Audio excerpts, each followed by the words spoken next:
Hi hello readers. நான் இப்போ உங்களுக்கு யாரை பற்றி இன்ட்ரெஸ்டிங்காக ஃபேக்டர் சொல்ல போகிறேன்னா ஆந்தோனி பர்ச்சஸ் பற்றி தான் நம்ம இப்போ பார்க்க போகிறோம்.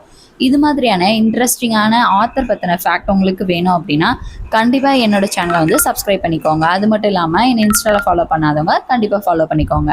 ஃபர்ஸ்ட் பாயிண்ட் என்ன அப்படின்னா, கால்டு இவரை வந்து என்னன்னு சொல்கிறாங்கன்னா ஜோசப் ஹெல் அப்படின்னு சொல்கிறாங்க. செகண்ட் பாயிண்ட் என்ன அப்படின்னா, இவரோட ஃபேமஸ் ஒர்க் ஒன்று என்னன்னா ஏ கிளாக் ஒர்க் ஆரஞ்சு 1962 வந்து பப்ளிஷ் ஆயிருக்கு. தேர்ட் பாயிண்ட் என்ன அப்படின்னா, மலையான் ட்ரையாலஜி 1956 to 1969 வரைக்கும் பப்ளிஷ் பண்ணியிருக்காரு. அதாவது trilogy means already we know that என்னன்னா 3 புக்ஸ் வந்து சேர்ந்த மாதிரி இருக்கிறது தான் ட்ரையாலஜி அப்படின்னு சொல்லுவாங்க. ஃபோர்த் பாயிண்ட் என்ன அப்படின்னா, நத்திங் லைக் த சன் 1964 வந்து பப்ளிஷ் பண்ணியிருக்காரு.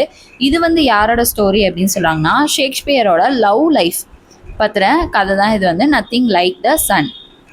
ஃபிஃப்த் பாயிண்ட் என்ன அப்படின்னா, ஹிஸ்டாரிக்கல் நாவல். இவரோட ஹிஸ்டாரிக்கல் நாவல் வந்து மேன் ஆஃப் நாசரத் 1979 வந்து பப்ளிஷ் ஆயிருக்கு. Thanks to all.